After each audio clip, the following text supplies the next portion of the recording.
नमस्कार दर्शकों, मैं तेजेंद्र सिंह महाराष्ट्र तक टीवी न्यूज से आपसे मुखातिब हूँ। आज का विषय अति महत्वपूर्ण है, खास है, विशेष है।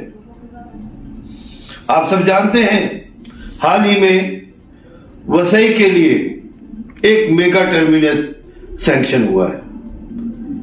इस टर्मिनस को शुरू करने के लिए हमारे सांसद डॉक्टर हेमंत विष्णु सावरा ने बहुत शिद्दत से प्रयास किए।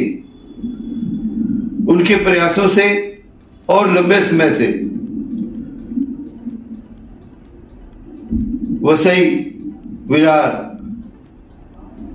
और पालघर लोकसभा क्षेत्र के लोगों की जरूरत को देखते हुए यह प्रोजेक्ट, मेगा प्रोजेक्ट शुरू किया जा रहा है। अब आपको बताएं, आज हम आपको बताएंगे कि यह प्रोजेक्ट, यह टर्मिनस क्यों बेहद खास है और इससे किसको फायदा होगा और क्या फायदा होगा। मुंबई एक पेनिसुला है, यहां गाड़ियां टर्मिनेट होती हैं और अक्सर सारी गाड़ियां मुंबई के सेंटर में जाके टर्मिनेट होती हैं, जिससे बाहर सबर्ब में रहने वाले लोगों को बड़ी परेशानी का सामना करना पड़ता है। इस प्रोजेक्ट के बनने से सामरिक तौर पर और पैसेंजर ट्रैफिक के तौर पर वसई, नाला सुपारा, नायगांव, विरार, सफाला, वैतरना, पालघर और इसके आसपास के क्षेत्र के लोगों को बहुत अधिक फायदा होगा। आने जाने की, पैसेंजर ट्रैफिक की उनको बेहद आसान व्यवस्था मिलेगी। सामरिक दृष्टि से भी, फ्रेट ट्रैफिक के लिए भी यह प्रोजेक्ट अति महत्वपूर्ण है।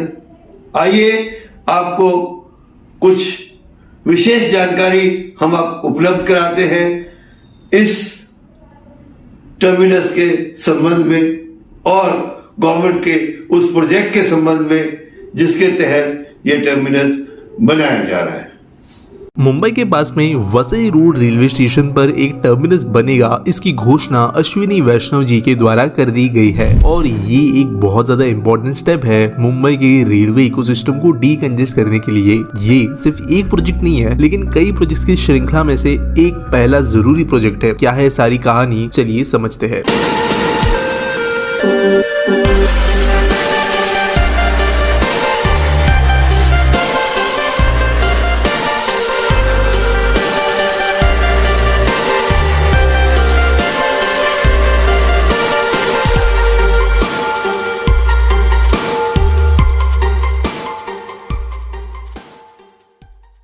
दोस्तों, अगर मुंबई के रेलवे स्ट्रक्चर को समझे तो कई सारी रेलवे लाइंस वैसे मुंबई के अंदर है। सेंट्रल और वेस्टर्न रेलवे, ये दो इंपॉर्टेंट घटक तो है, लेकिन इन्हीं सेंट्रल और वेस्टर्न रेलवे के द्वारा ट्रांस हार्बर लाइन, गोरेगांव को हार्बर लाइन से कनेक्ट करने वाली लाइंस, नवी मुंबई की लाइन, उरण की पोर्ट लाइन, दीवा पनवेल और दीवा वसई लाइंस, ऐसे कई सारे टेढ़े मेढ़े लाइंस भी मुंबई के अंदर मौजूद है। ऑब्वियसली एक बड़ा शहर होने की वजह से यहाँ पे ट्रेन की संख्या भी बहुत ज्यादा है और कंजेशन भी बढ़ता है। ज्यादातर जब मुंबई के बाहर से कोई ट्रेन मुंबई आती है तो जो टर्मिनेटिंग स्टेशन है वो ज्यादा नहीं है। फॉर एग्जांपल, मुंबई के अंदर जो LTT लोकमान्य तिलक टर्मिनस है, ये एक important termination and originating station है।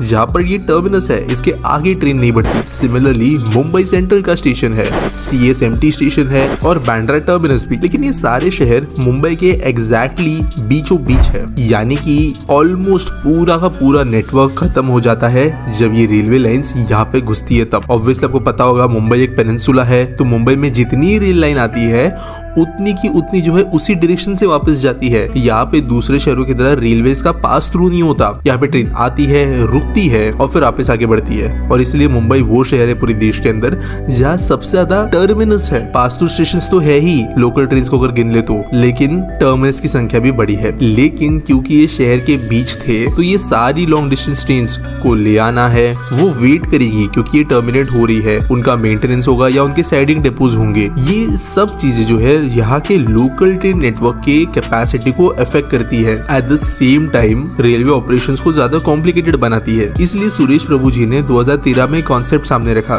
जिसके हिसाब से मुंबई वैसे भी एक बढ़ता शहर है, तो जो बाहरी स्टेशन है वहीं पर टर्मिनस बना दिया जाए और northern India, western India, southern India से आने वाली कई ट्रेन के लिए डेडिकेटेड टर्मिनस बनाया जाए, जहाँ पर इन ट्रेन की जर्नी को खत्म किया जा सके। उसके आगे अगर किसी को मुंबई में आना है तो वो दूसरे ट्रेन नेटवर्क ऑप्शंस का अवेलेबल इस्तेमाल कर सकता है, जहाँ पर मेनली लोकल ट्रेन की बात आती है। कोई अगर नॉर्दर्न इंडिया से आ रहा है तो वसई में वो रुक जाएगा। कोई अगर वेस्टर्न इंडिया से आ रहा है तो कल्याण के पास में ठाकुरली में एक एलिवेटेड टर्मिनस बनाने की बात हुई थी, वहाँ पे वो रुक सकता है।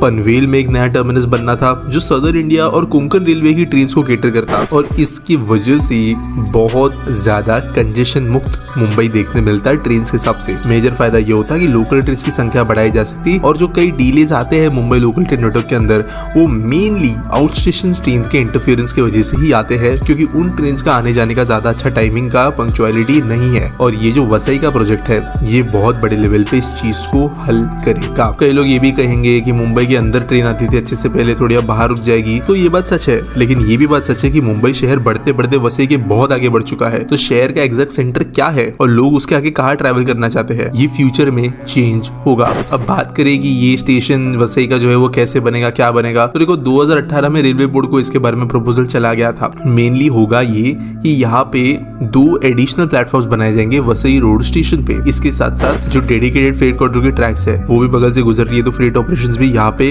कहीं ना कहीं पे अच्छे होंगे। यहाँ पे प्राइवेट और गवर्नमेंट ओन्ड दोनों लैंड पार्सल्स को पूल किया जाएगा एक बड़ा न्यू लैंड पार्सल एक्वायर करने के लिए। और जो यहाँ पे पनवेल साइड से लाइन आती है जो बेसिकली वाया रीवा आती है, वो भी फ्यूचर में जाकर लोकल ट्रेन लाइंस में कन्वर्ट होने की हाई चांसेस है। इसकी वजह से नए ऑपरेशंस को केटर करने के लिए भी इस टर्मिनस को उसी फ्यूचर नीड्स के हिसाब से बनाया जाएगा, ताकि फ्यूचर में फिर से इसके अंदर कोई दूसरे नए अपग्रेड्स करने की जरूरत ना पड़े। और इसीलिए ये स्टेशन एक सीरीज स्टार्ट करेगा मल्टीपल मुंबई के आउटस्कर्ट्स में टर्मिनल स्टेशंस बनाने की, जो कि मुंबई के अंदर की रेल कनेक्टिविटी को बेहतर बनाएंगे। उम्मीद करता हूँ वीडियो आपको अच्छी लगी होगी। लाइक करना, सब्सक्राइब करना। मिलेंगे अगले वीडियो में।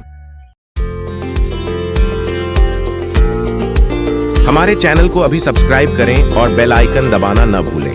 धन्यवाद।